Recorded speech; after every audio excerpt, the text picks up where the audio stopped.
പറഞ്ഞതുപോലെ കേസ് നമ്മൾ ജയിച്ചിട്ടുണ്ട്. ഹാപ്പി അല്ലേ? നന്ദിയുണ്ട് വക്കീലെ. പിന്നെ ഫീസ് ഞാൻ വൈകിട്ട് എത്തിച്ചോളാം. ഫീസൊക്കെ ഞാൻ വാങ്ങിച്ചോളന്നേ, സമയമുണ്ടല്ലോ.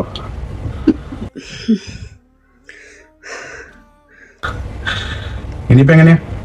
ഒറ്റയ്ക്ക് ജീവിക്കാനൊക്കെ ബുദ്ധിമുട്ടായിരിക്കില്ലേ? ഓ, ബുദ്ധിമുട്ടൊന്നുമില്ല. ഒരുത്തനെ വെട്ടിക്കൂട്ടാൻ കരുത്തുള്ള എനിക്ക് ഒറ്റയ്ക്ക് ജീവിക്കാനും അറിയാം.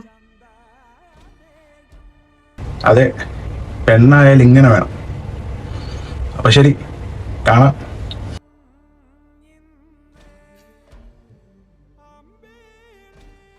ആ പിന്നെ എന്തെങ്കിലും ഉണ്ടെങ്കിൽ